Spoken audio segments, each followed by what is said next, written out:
Buddhism has often been subject to a common misunderstanding and misrepresentation. It has been viewed as an exclusively otherworldly religion, a doctrine directed solely to a transcendental goal without any concern for this world other than its abandonment. It is held by some writers that the only authentic way to follow the teaching of the Buddha is to renounce the world, to become a monk, and retire to a forest or cave in order to practice meditation. In the view of these writers, the Buddha does not offer any teaching that is of relevance to man in the world, to people faced with the problems of day-to-day life, that he holds out no principles for resolving the tangles and difficulties of social, economic, and political life. Theravada Buddhism, in particular, has been depicted in this distorted way as a teaching of an exclusively otherworldly nature, as an austere monastic code which encourages each individual's private pursuit of his own salvation, and which does not even give a fleeting glance to the larger questions facing society.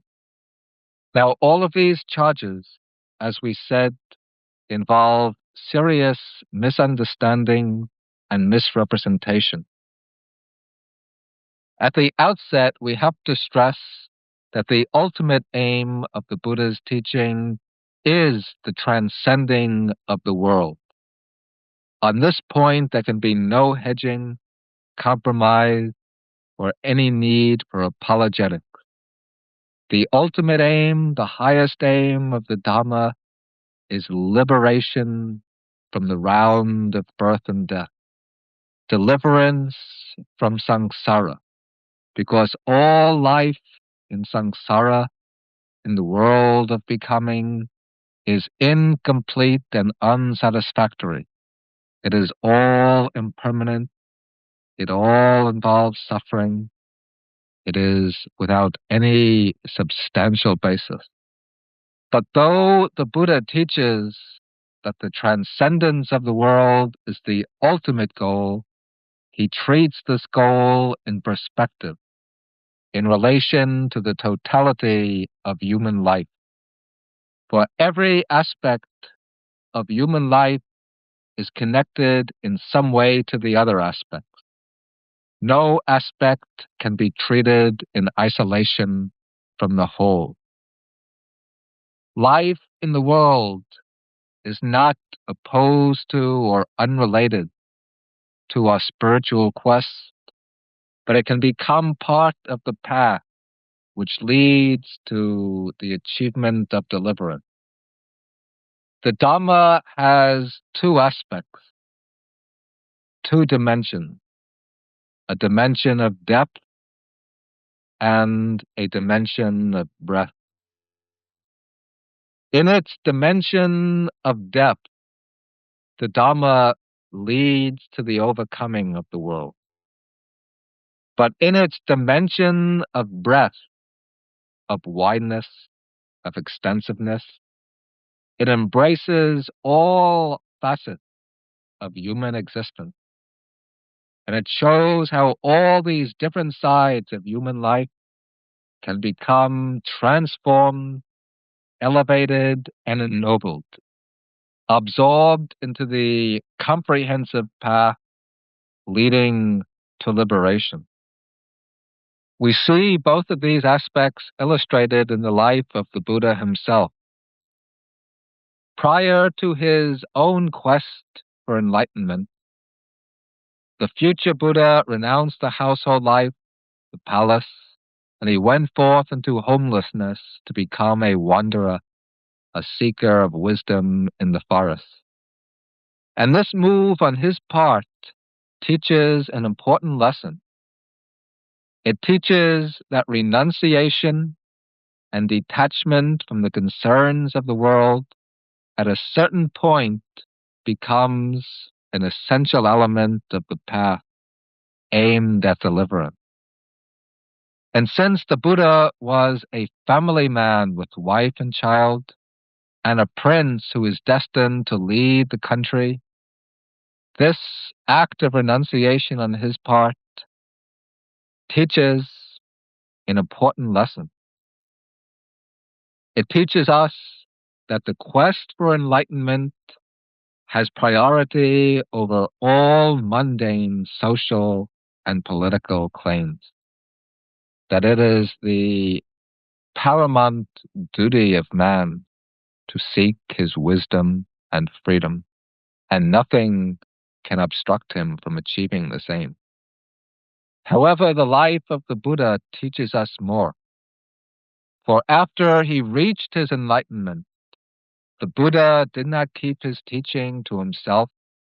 He did not remain silent and withdrawn in the forest, but he came back into the world to teach and proclaim his doctrine to all people, to show all the way to release from suffering, to show all them the way to happiness.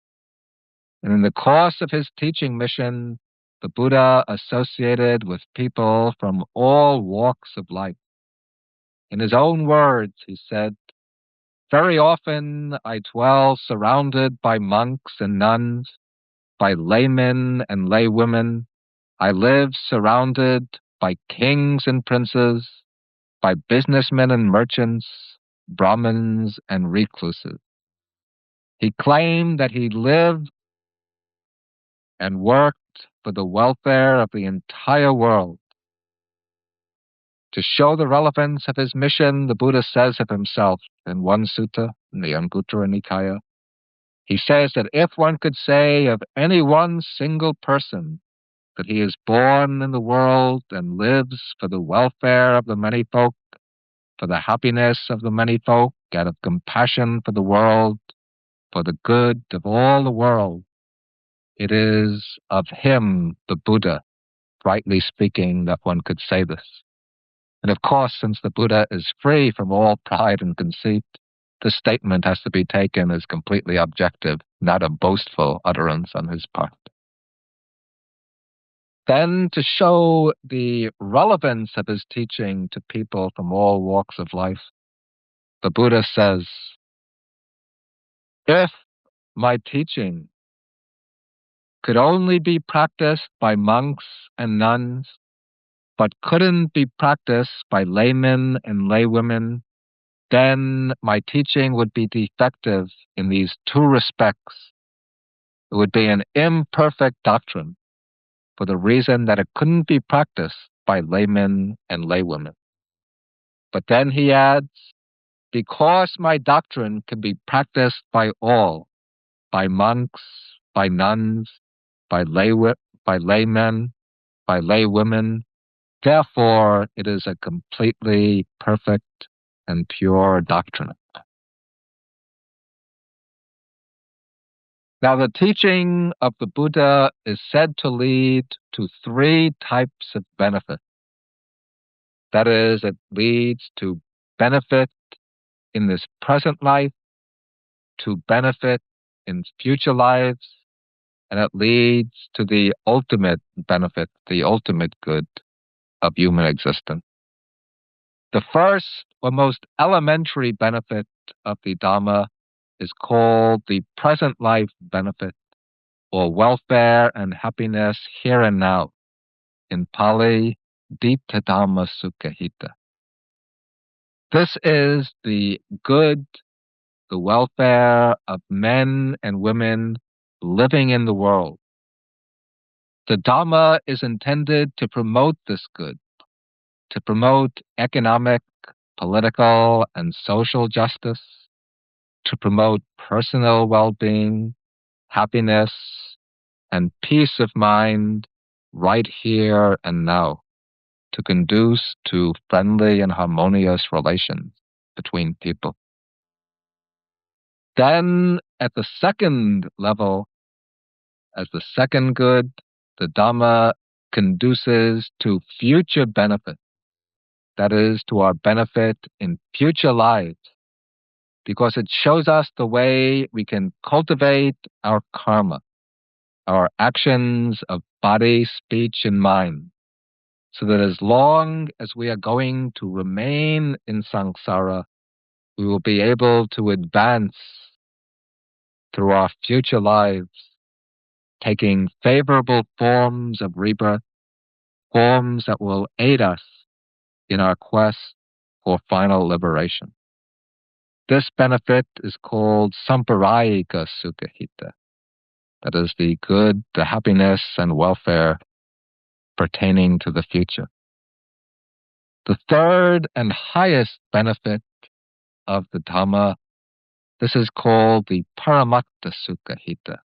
That is the achievement of ultimate welfare and happiness, the attainment of nibbana, or final deliverance.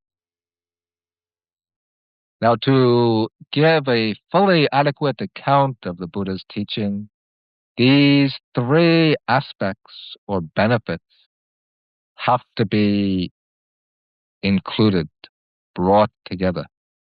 Emphasis upon one to the exclusion of the others will lead to a distorted representation. And that is just what has happened with most scholars, who have focused only upon the third, the final benefit of the Buddha's teaching, the achievement of nirvana, and have tended to neglect the other two aspects, the welfare and happiness here and now, and the benefits in future lives. Though these are also essential to the total structure of the teaching, and these further form the basis for the attainment of the ultimate aim. The Buddha gives teachings and doctrines that lead to our benefit here and now, to material and social well-being. But all the good and benefits that come from the Buddha's teaching are set out in a graded order, so that the benefit here and now, material and social well-being, is not the end or final goal of the teaching. The final and highest end of the teaching is the spiritual goal, the attainment of nirvana. From the Buddha's perspective, if we just seek material or economic welfare, then human life becomes degraded to the level of animal life. We become concerned only with eating, sleeping, reproducing, gaining pleasure, with living in comfort and convenience. And to live in such a way insults the potential value of human life. The Buddha teaches that the economic and social stability that come even from the application of his teaching have to serve as the basis or foundation for our higher development, for our development in the moral, spiritual, and intellectual spheres. And when we make the attainment of deliverance our goal, and seek the application of that aspiration to the rest of our life, then the aspiration to the highest goal bends back, so to speak, to change and transform our economic and social life. So these, instead of being pursued as ends in themselves, come to be recognized as having a secondary value, as laying the foundation for inner cultivation. Nevertheless, they are, though of secondary value, they are very important for the practice of the path.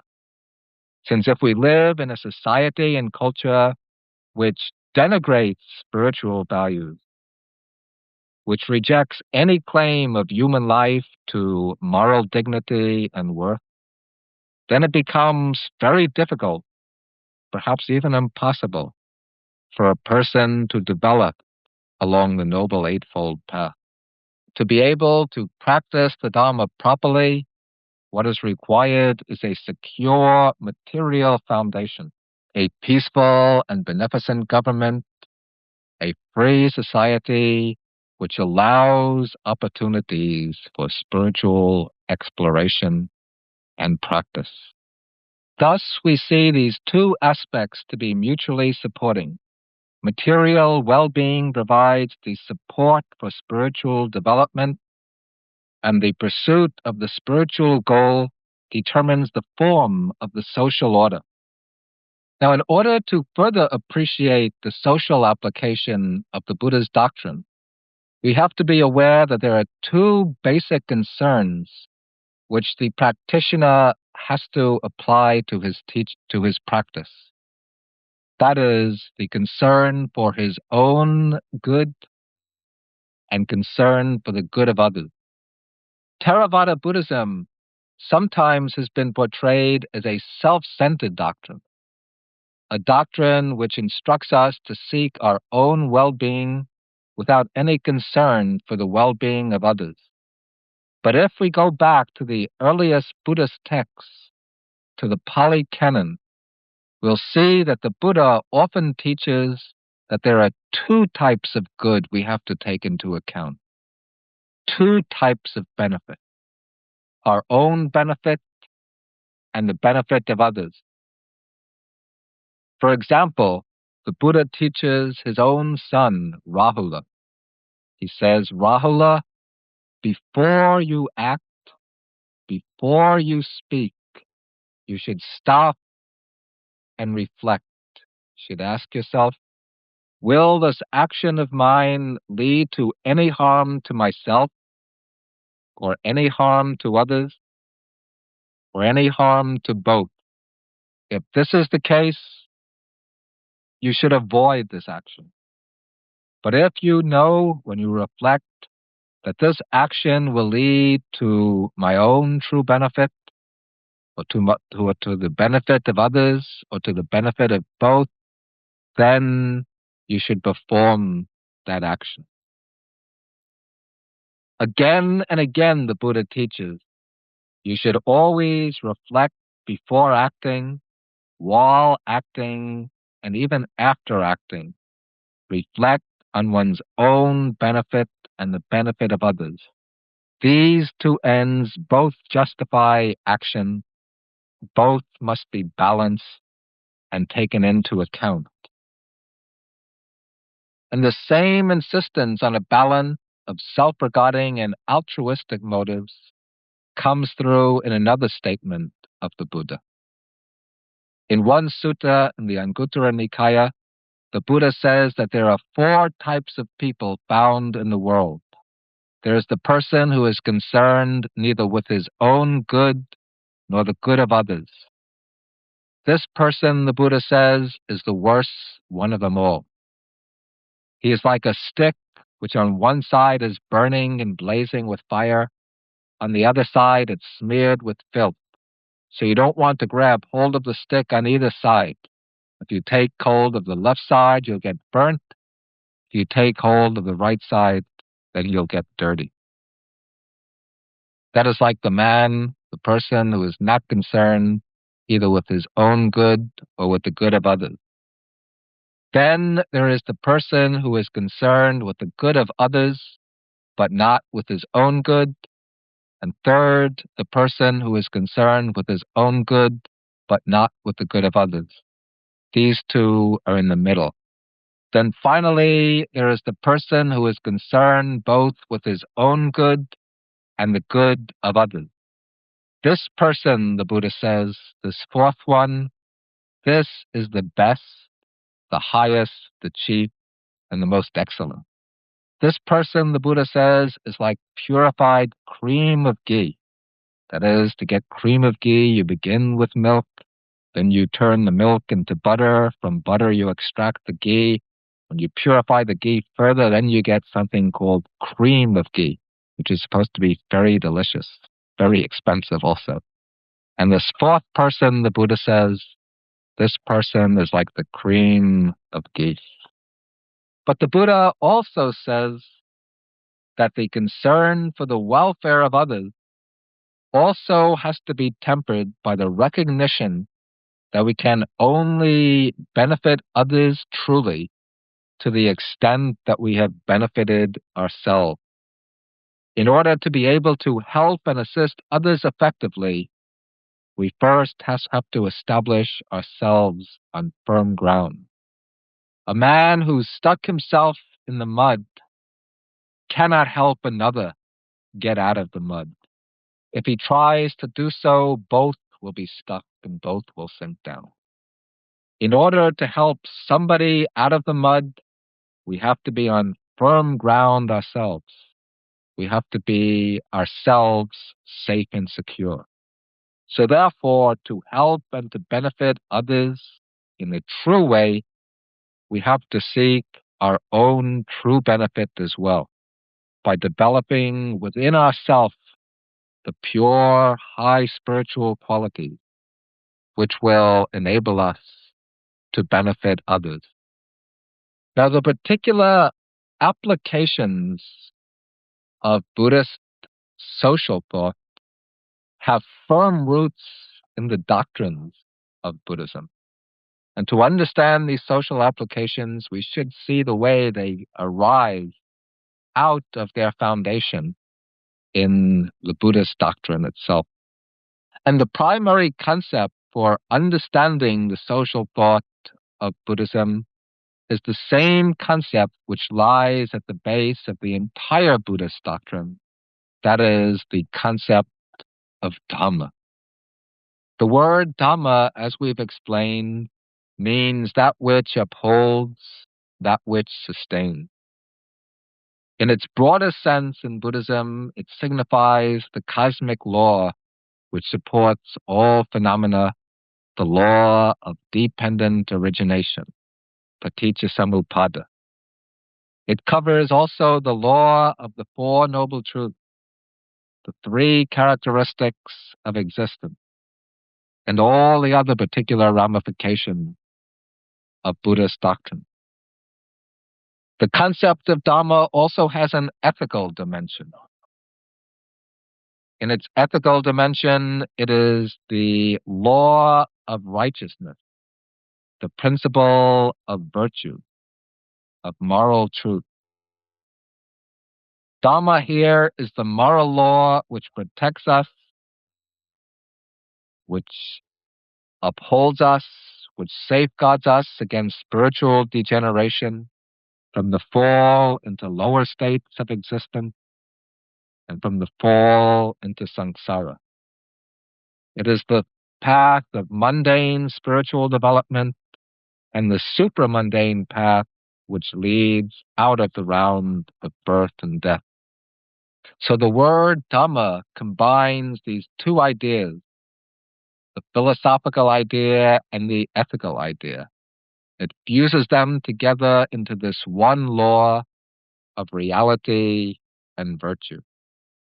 Now this Dhamma, this one Dhamma, divides into many Dhammas in accordance with the different spheres of human activity. Now, when after a heavy rain, when there are many pools of water on the ground, then the one moon, when we see it reflected in the water, we see that it gives rise to many images of itself. And so we see many images of the moon. In a similar way, when this one all-embracing Dhamma, the cosmic moral law, is seen applied to the various domains of human activity, it produces or gives rise to many Dhammas, many ideals of conduct appropriate to each particular situation.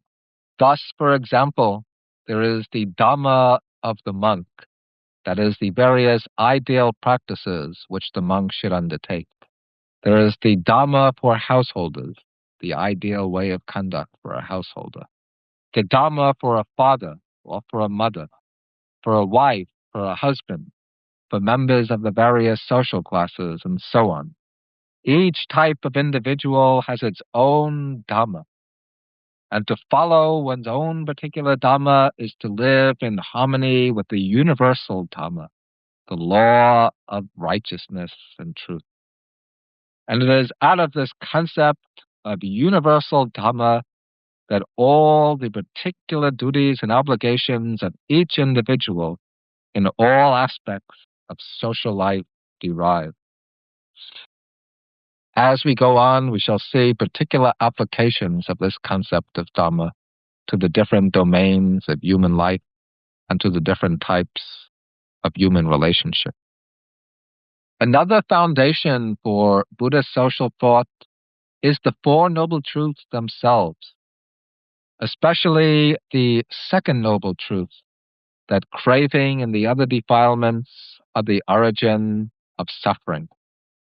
Usually, we understand the second truth to teach that craving is the cause of our personal suffering, of our worries, anxieties, fears, and sorrows, or else for our transmigration in samsara, in the round of birth and death.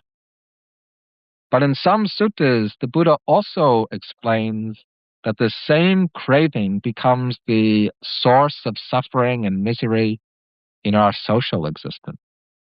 For example, in the 13th sutta of the Majjhima Nikaya, the Buddha says that because of the craving for sense pleasures, the craving for sensual enjoyment, the father fights against the son fights against the father, the mother fights against the daughter, family fights with family, household with household, social group with social group, nation with nation.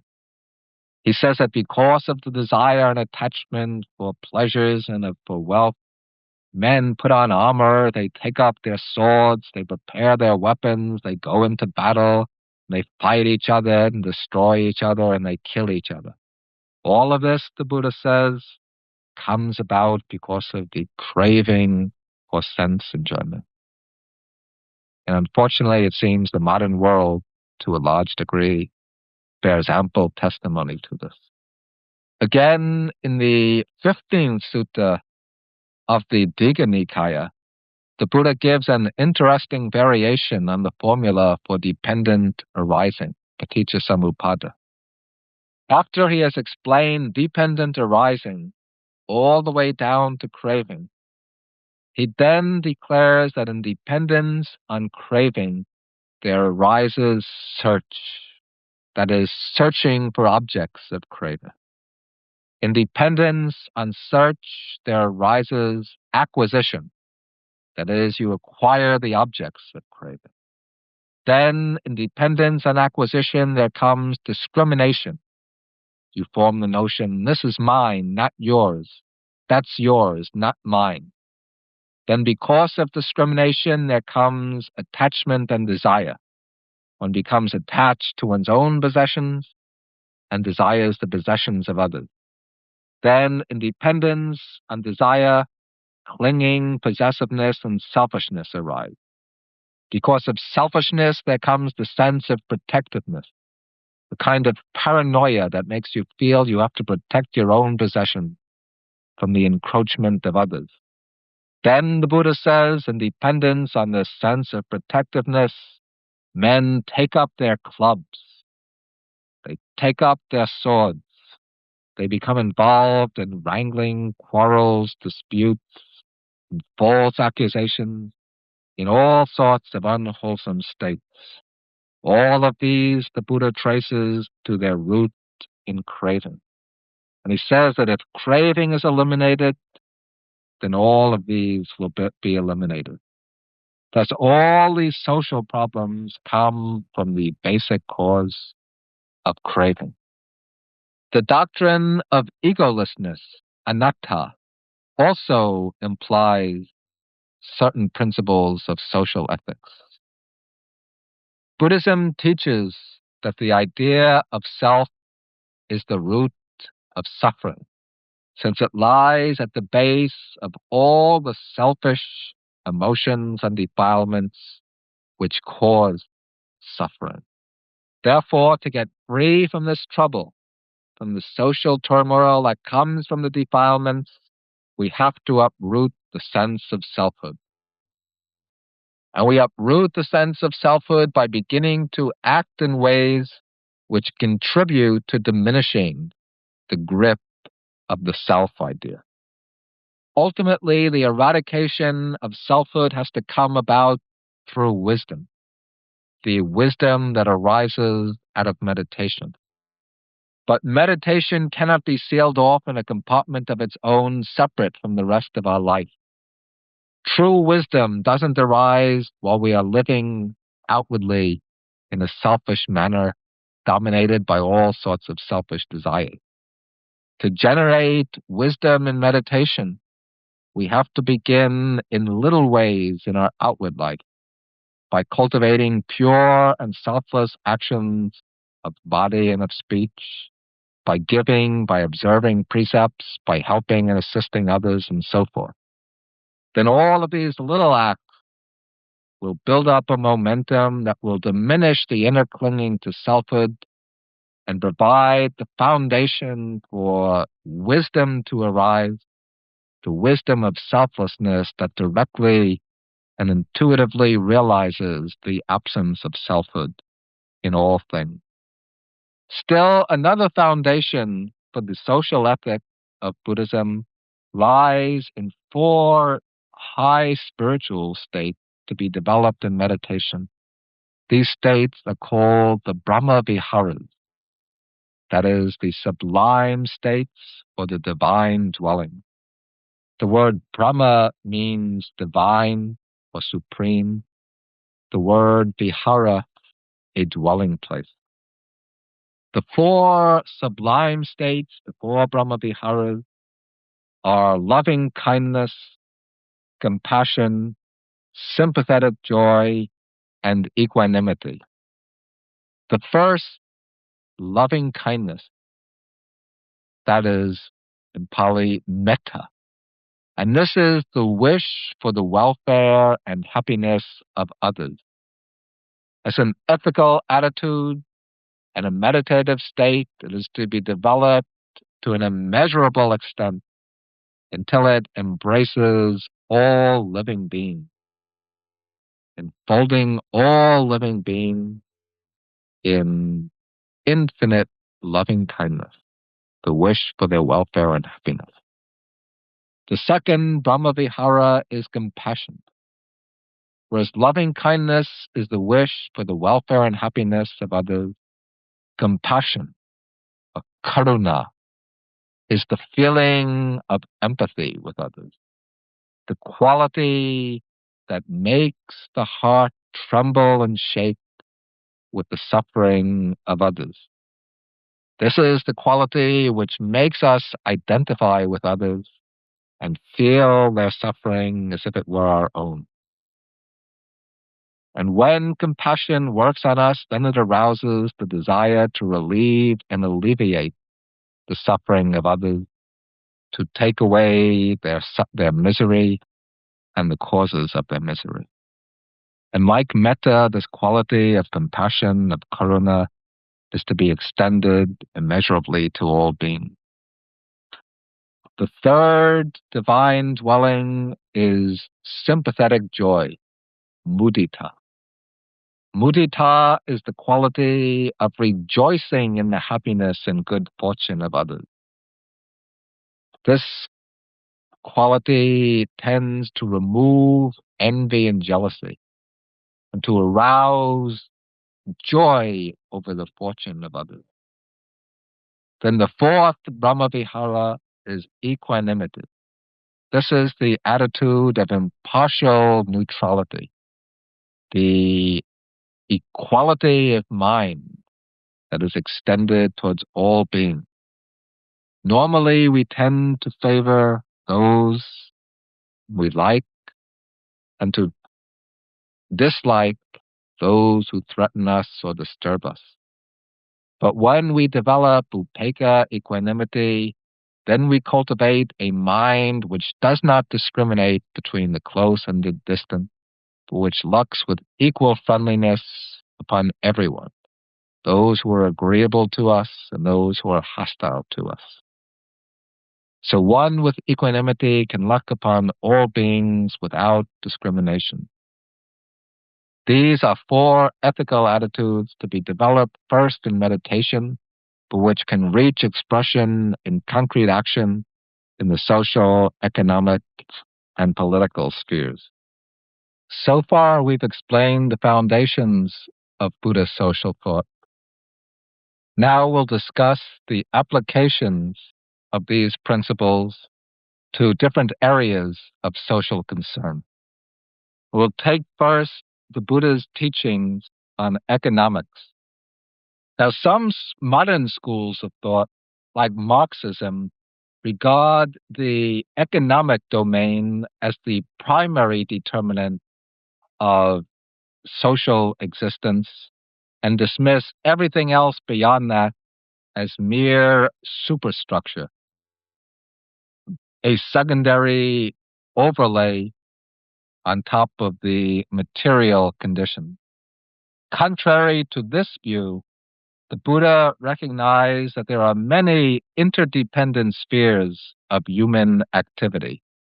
These cannot be subjected to some simplistic reduction, but they have to be seen as mutually efficacious, as interrelated.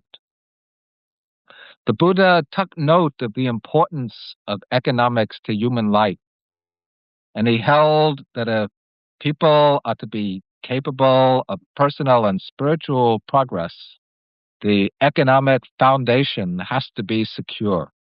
We have to be able to live a secure life materially and economically.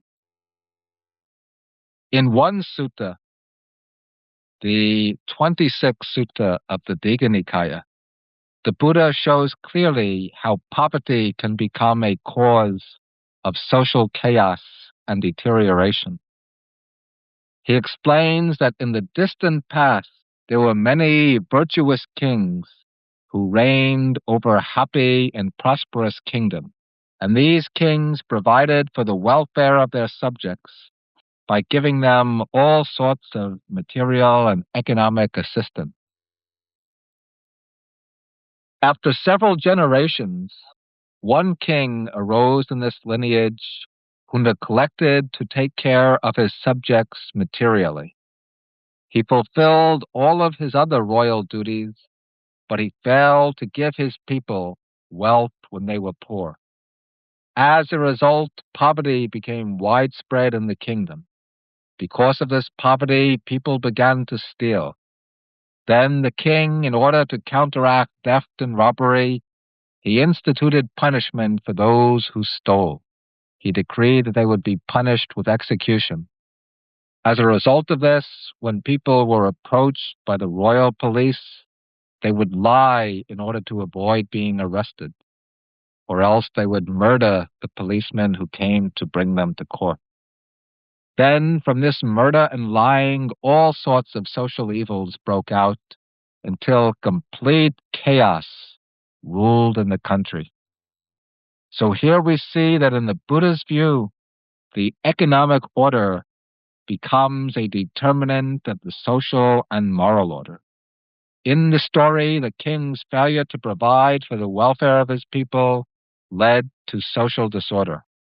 And extending the principle further, the sutta seems to imply that if the governing body, whatever its form, be it kingship or anything else, if it does not ensure that the people are economically well off, that they're secure, the result will be chaos and confusion, even crime in society at large. And so here the Buddha teaches not only that economics to a large extent determines man's moral condition, but also that the government has the responsibility to correct any kind of extreme economic injustice. In another discourse, the 5th sutta of the Digha Nikaya, the Buddha describes another kingdom where a similar situation erupted. This time, the king, rather than instituting some measure on his own, came to his advisor, a Brahmin, to seek advice. This Brahmin, of course, turns out to be the Bodhisattva, the one who is going to become our Buddha in some past life. So the king came to the Brahmin and he said to him, "Now there is pillaging and looting in my kingdom. To counteract this, I want to punish the thieves. Should I do this? The Brahmin advisor told him. He said, if you try to improve the situation by instituting punishment, that will only deal with the surface symptoms. That won't strike at the underlying root. If you want to get to the root of the problem, you have to look after the well-being of your subject. There are people in your kingdom who are farmers, who raise cattle and grow crops. To them, you have to give feed for the cattle and grain for their crops. There are people in your kingdom who are merchants and businessmen. They don't have any money to run their business. That's why they're robbing. You have to give them capital to conduct their business. In your kingdom, there are people who used to work in the government service as civil servants, but you're not giving them jobs. They're unemployed, so they have to steal. You should give feed and grain to the farmers, loans to the businessmen so they can carry on their trade. Give jobs to the government employees, the clerks. If you do this, then all these men will stop robbing and stealing. The royal revenue will go up. The country will be quiet and at peace. And then, the Buddha says, the people, pleased and happy, will live with open doors, dancing with children in their arms. From this, we can see that the Buddha gives very specific and practical advice on economic matters for improving the conditions of the country. Buddhism also tends to promote economic well-being in society by its stress on the virtue of generosity. The Buddha teaches all his disciples, whether they be monks or lay people, to practice giving, to be generous and bountiful towards others, living with open hands. The wealthy, in particular, in Buddhist society, have the duty and obligation to give to the poor, to help and to assist the poor. The things that can be given, these the Buddhist texts classify very minutely. The main objects are the basic requisites of existence: clothing, food, dwelling places, and medicine. Secondary objects include seats, vehicles, lights, books, utensils, and so forth. All of these get classified very minutely. But the Buddha praises especially the giving of food. He says that if people knew the value or benefits of giving food, the reward they would get for themselves by giving food, they would not sit down to eat even a single meal without giving something to eat to somebody else if there is an opportunity to do so. He says that one who gives food gives 5 things. He gives life, or long life. He gives beauty, or good complexion. He says that one who gives food gives 5 things. He gives life, or long life. He gives beauty, or good complexion. He gives happiness. He gives strength, physical health, and he gives intelligence. Because the person who receives the food and who eats it, then his life gets extended, he acquires a good complexion, he feels happy and pleasure over receiving the food, he gains health, and his mind is able to function properly and to utilize its intelligence. And the Buddha says that one who gives food gives these 5 things, and in turn he receives these 5 things back. That is, the karmic result of giving food is to obtain for oneself long life, if not in this lifetime, then in some other lifetime. You obtain yourself beauty, happiness, health, and intelligence. All of this comes through giving. Then, on many occasions, the Buddha has given practical bits of advice to lay people on how to deal with their economic affairs. One time, a group of lay people came to the Buddha and said, "Bhante, We aren't monks living in the forest. We don't know much about meditation or philosophy, but we need something that's practical, something that can help us right here and now, and also something that will help us advance in future lives. Teach us what is appropriate for us. Then the Buddha taught them four things that lead to happiness here and now. He said, the first thing that's required is energy and diligence. If you work at some job, some profession, trade or business, you have to be energetic and diligent in performing your work. The second factor is security. Because when you acquire wealth, you have to protect it carefully to make sure it remains safe. The third thing is good friendship. You have to associate with good friends, true friends, with virtuous people who will help you and protect you. Then fourthly, you have to maintain a balanced livelihood. You shouldn't be too bountiful, spending more than your means permit, and you shouldn't be niggardly, clinging to your wealth. But you should avoid these extremes and spend in proportion to your income. Those are the four things the Buddha taught leading to welfare here and now. Then he went on to teach four things that lead to long-term benefit in the future. That is faith or confidence in spiritual values, generosity, moral discipline, and wisdom. The Buddha also got down into the very practical matters of the right ways of acquiring wealth, the four standards of right livelihood to which the lay follower should conform. That is, he should acquire wealth only by legal means, not by illegal means. He should acquire it without violence. He should acquire it honestly. And he should acquire wealth in ways which do not harm others.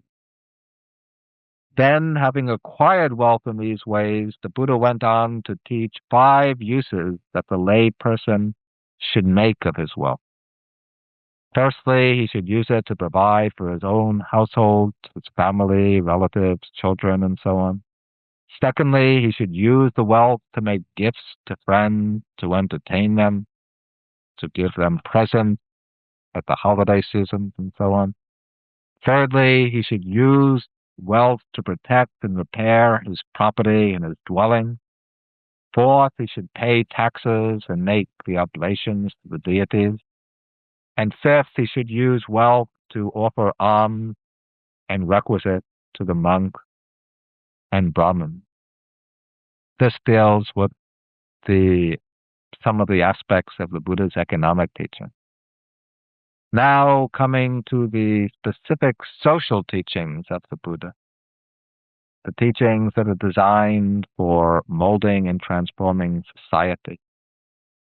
Now, from the Buddhist viewpoint, society itself is an abstraction, not a reality.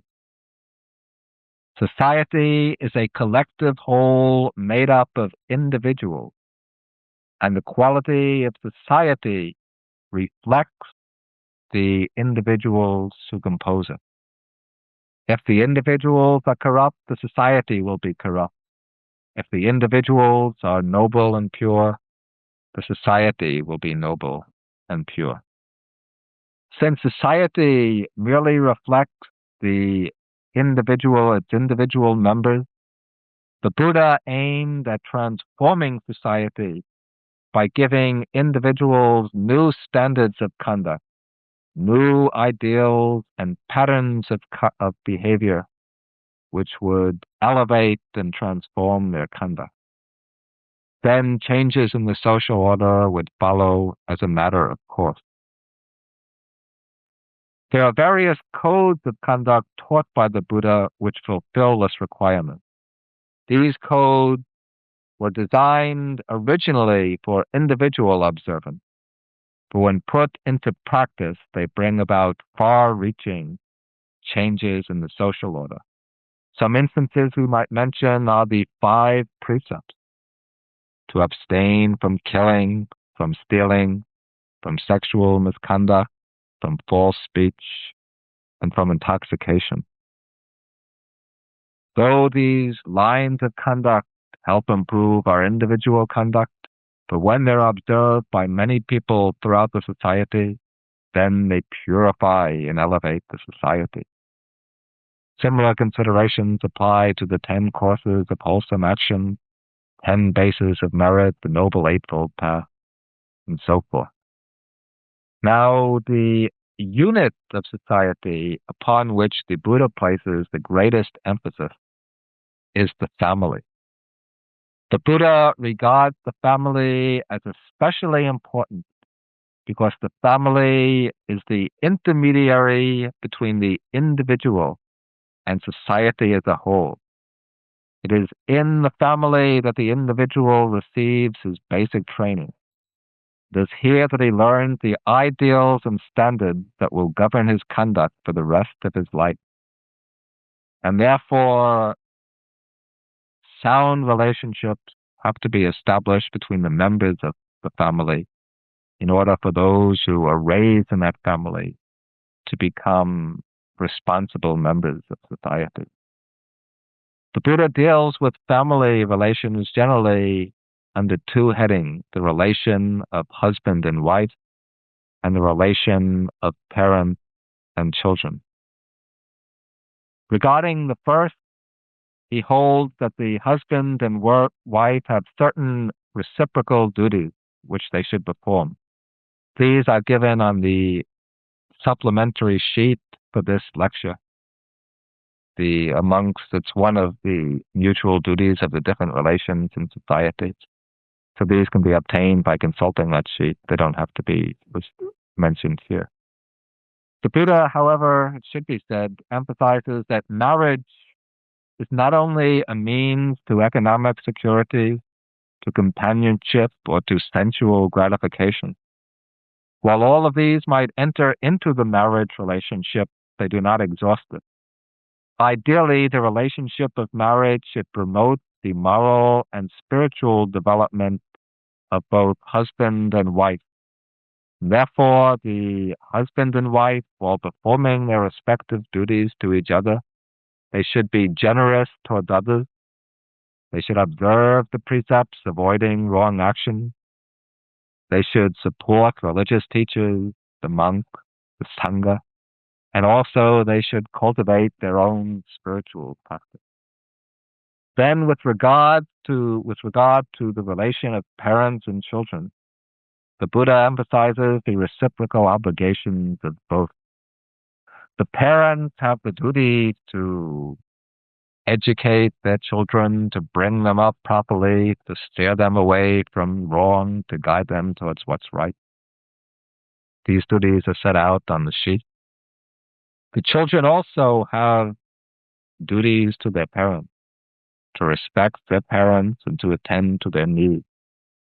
And speaking to the monks, the Buddha stresses the filial obligations of the children. He says there are two people that you can never repay, your mother and your father. The reason is that your mother and father give birth to you, nourish you, bring you up, support you. They teach you, educate you, introduce you to the world. Therefore, you can never repay them, even if you carry them on your shoulders for the rest of their life. However, the Buddha says there is a way to repay mother and father. That is, if they don't have faith in the Dhamma, to establish them in faith. If they don't observe the precepts, to teach them the precepts. If they're stingy and selfish, to teach them to be generous. If they're deluded and lack wisdom, then you should give them teaching on how to develop their wisdom. In this way, the Buddha says you can repay your parents and do more than repay your parents. And coming to society at large, we find that the Buddha set out the basic social relationships in terms of different classes of people. And he said that the members of these classes have certain duties or obligations to each other. For example, in society, We have friends, and so each person has a relationship or certain duties to his friends. We work at a job, and so we have duties to our boss if we're an employee. Or if we are an employer, then we have certain duties to our employees. The teacher has duties to his pupils. The pupils have duties to their teachers.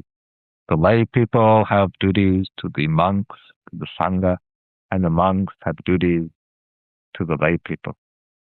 Now, this last group is something that I'll deal with a little bit at some length.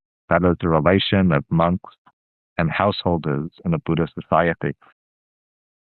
The Buddhist monk, the bhikkhu, is not a priest who has some intermediary role between the laity and some higher spiritual being, a god or a deity. The monk is somebody who has left the household life in order to practice very diligently the teaching of the Buddha and to help sustain the teaching to keep it alive in the world. And the Buddhist community as a whole divides into these two sections, the Sangha and the laity, the monastic order and the householders. And the Buddha teaches that these two have to cooperate, to work hand in hand to preserve and to propagate the Dhamma, to make the truth, the liberating truth, available in the world. And the Buddha holds that each side in this pair has certain obligations towards the other. The laity, he teaches, should provide for the material needs of the Sangha. The monks do not work at some secular occupation, earning money and buying things that they need with their money, but they live in dependence on others for their material requisites. Parapatipadda me jivikati. My livelihood is dependent on others. That's a reflection of the monk. So the livelihood of the monk is dependent upon the gifts and donations of others. And since the order requires the support of the laity, the lay people, the householders, are advised to provide for the material needs of the monks, to show them respect and to encourage them in their efforts to practice and teach the Dhamma. The monks, in turn, who acquire the knowledge and experience of Dhamma, have their duty to the laity. On the basis of their knowledge and experience, they're advised to teach the lay people, to make the Dhamma known to them, to give them guidance and advice which will help them practice the Dhamma in their day-to-day life.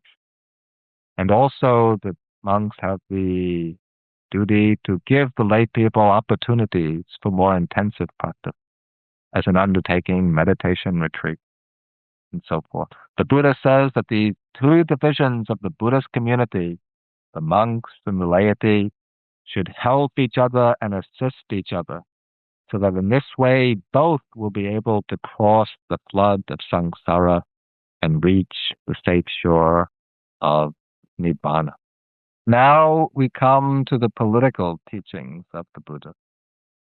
According to the traditional account, the Buddha was originally himself destined to be a king. He was the son of a king, destined to become a king, but he renounced his right to the throne in order to become a religious seeker. Historically, as a member of the class of the Khatriyas, the nobles, the aristocrats, before his renunciation, he must have gained extensive experience in government administration. And even though he became a religious teacher rather than a ruler, still he frequently came into contact with kings and with government officials of the various states in which he moved and taught. His disciples include a number of kings. King Bimbisara of Magadha, who is one of the most powerful kings of the time. King Pasenadi Kosala, another powerful king, the king of the state of Kosala. King Ajatasattu of Magadha. These were disciples of the Buddha. King Udena and others. Also, at the time of the Buddha, there were a number of republican states in northern India in which the Buddha taught. And the Buddha also gave advice and counsel to their leaders, especially the Lichavis, who lived in the area of Vesali. So the Buddha had disciples from both types of political rule, the republican and the monarchical. And the Buddha gave teachings impartially to their leaders, their representatives, and their citizens. However, the Buddha didn't advocate one type of government over another. He didn't prefer republican government to kingship, and he didn't prefer kingship to republican form. But rather, he taught that whatever the form of government might be, the guiding principle of the state should be the Dhamma, the law of righteousness. The sovereign body in the state does not have the right to use its power for its own advantage. And the reason it doesn't have this right is because it is subject to a higher law, a higher rule, a law independent of all arbitrary whims, desires, and fancies. That is, it is subject to the cosmic law, the ethical law of Dhamma. One time, this is in the Anguttara Nikaya, a monk comes to the Buddha and says, Bhante, the ruler, the king, the Chakravarti Raja, the wheel-turning king, has great power. He's the sovereign of the land. But tell me, is there a ruler of the king? Does the king have another king above him? And the Buddha says, Monk, yes. The king also has his ruler. The king has another king above him. And what is the ruler of the king? The ruler of the king is the Dhamma. The king, the Buddha says, should respect, revere, and venerate the Dhamma. He should take the Dhamma as his standard, the Dhamma as his criterion, and he should rule his kingdom in subordination to the Dhamma. And thus the Dhamma, this moral, spiritual principle of righteousness, this becomes the governing standard of all the particular forms of government, the standard against which we can measure all the particular laws passed by a state, all the lines of conduct undertaken by the ruler. And to rule in accordance with the Dhamma, the government must provide for the material welfare of its citizens. And they must also establish conditions which will promote their moral and spiritual development. The Buddha does not stop with mere generalities. He goes on to lay down specific ways for the king or the ruling power to substantiate the Dhamma in its administration. One formula he gives on the negative side is the avoidance of the four evil motives. In the texts themselves, these are given for the king, but they can be applied to any ruling official.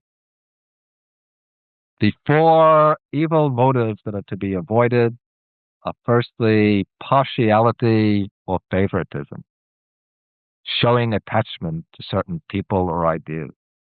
The second is anger or hatred, that is intense aversion towards people or towards other things.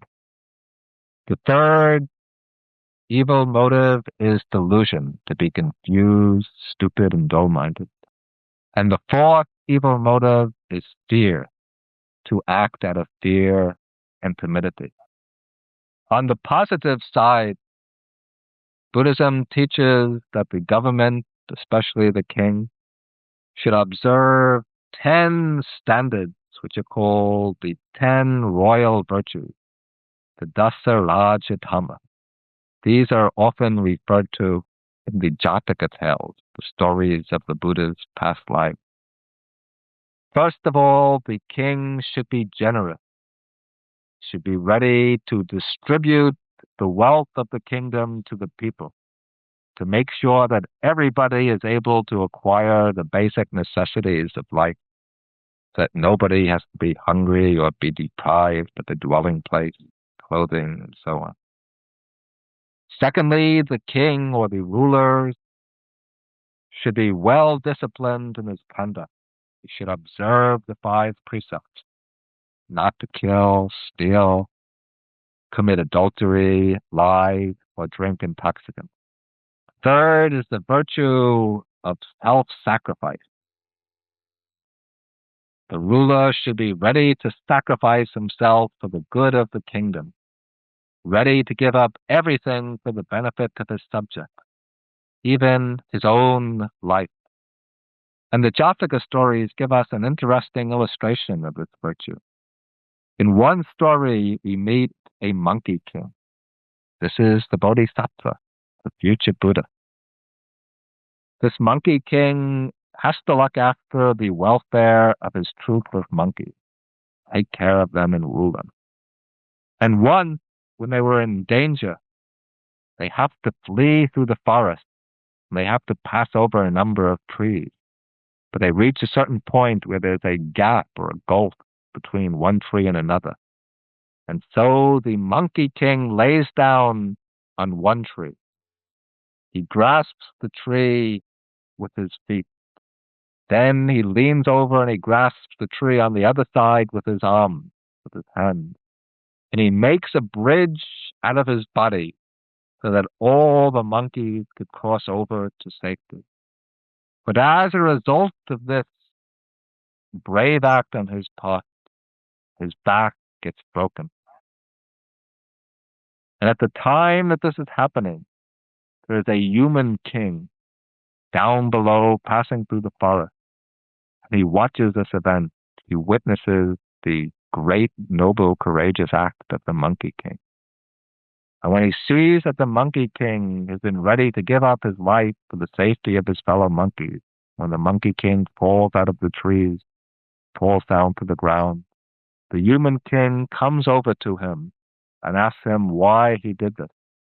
And then this monkey king, with all of the grace that will become to manifestation in his later achievement of Buddhahood, the monkey king teaches the human king that it is the duty of a ruler to be ready to sacrifice even his own life for the welfare of his subjects.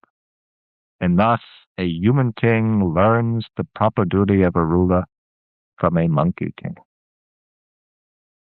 The fourth royal virtue is justice. The king should administer his realm with justice, with equality towards others, not with favoritism and partiality. The fifth virtue is gentleness. The king should be gentle, loving, and kind to all the people. 6 is austerity. The king should be austere in his own way of life. He shouldn't be addicted to luxurious enjoyments, to comforts and conveniences, but he should try to live very simply, contented with the basic necessities. 7, he should be free from enmity, from hatred and ill will. 8, he should rule with non-violence. He shouldn't be fond of conquering by war and by violence, and he shouldn't be disposed to inflict violent punishment on others. The 9th virtue is patience, not getting angry and upset, remaining persistent despite difficulty. And the 10th virtue is non-opposition.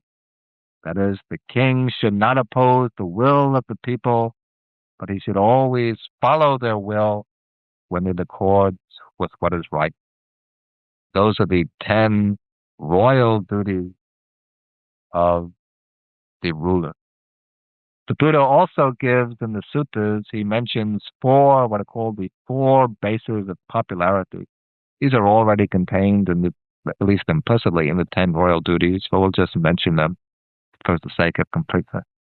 The four bases of popularity are generosity, kind speech, benevolent conduct, and impartial treatment of others. Beyond these, the Buddhist text also mentions some uncodified obligations of the king or government that the ruler should implement in his rule. The government has the duty, firstly, to protect all the inhabitants in the land. And the texts say not only the human beings, but the animals as well. This is very significant that the Buddha teaches that the righteous king protects not only people in all the different social classes, but he also has the obligation to protect the birds and beasts, the animals of the land. In accordance with this precept, we find that in Buddhist countries such as Sri Lanka and ancient India, perhaps Burma and Thailand also, the great Buddhist kings of the past have built animal hospitals and have had doctors trained to take care of the animals. The government or the king also has the noble duty to inspire the people in virtue. The king is compared to the leader of a herd of cattle. The people are like the cattle who follow the leader. If the chief bull in the herd takes a wrong course, then the other cows will take a wrong course. If the chief bull goes the right way, the other cows will go the right way. And thus the king or the ruler has to be himself a model of righteousness and virtue, and thereby inspire the people to follow his example. The king also has the duty to provide wealth to the poor, to make sure that everybody is economically secure. And also the king should learn from the wise, from monks, recluses, Brahmins, and sages.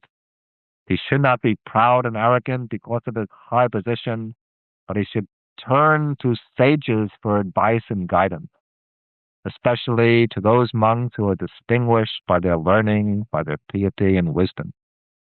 Thus, we see that during the golden age of Buddhism in South and Southeast Asia, the great Buddhist kings have always had a distinguished Mahathera, a senior member of the monastic order, as his special advisor to give him advice on and counsel on moral and religious matters. The last issue of the Buddha's political teaching that we will deal with is his approach to the problem of war. The Buddha teaches clearly and explicitly that to rule in accordance with Dhamma, the ruler, the government or king, has to avoid aggressiveness and attempts to conquer by violence. The Buddha himself once prevented a war between two states in the India of his time, the Koliyas and the Sakyas.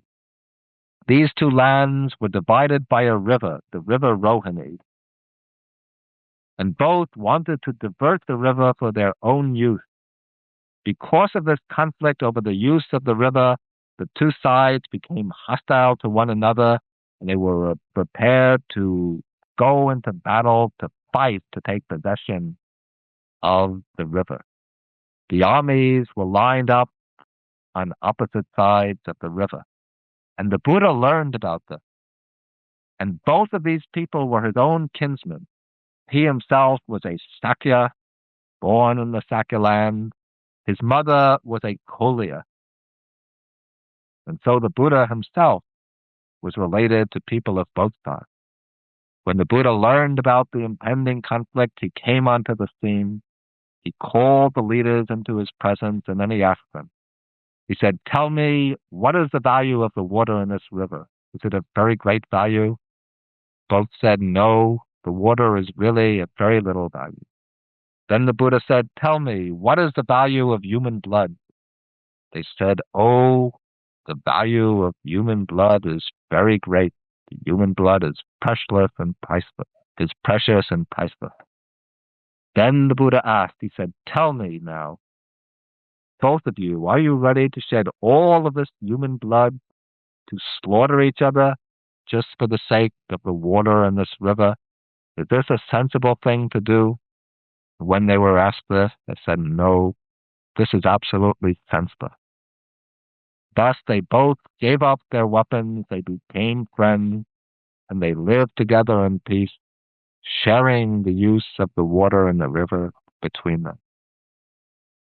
Time and again, the Buddha teaches in one way or another that violence must be avoided, that peace can never be established by force and conquest.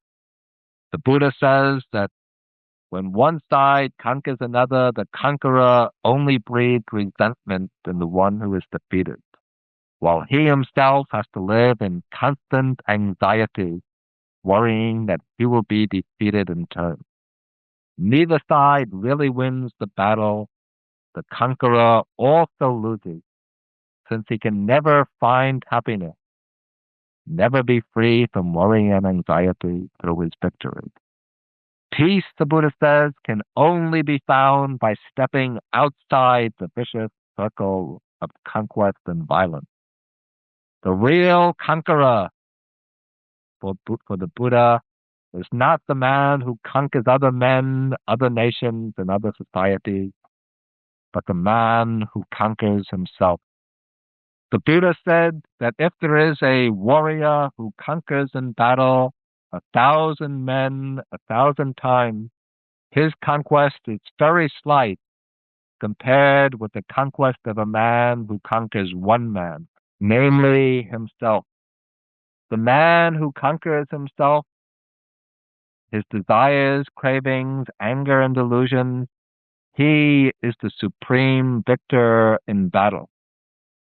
And the Buddha teaches that there are 4 kinds of conquest that his followers should make.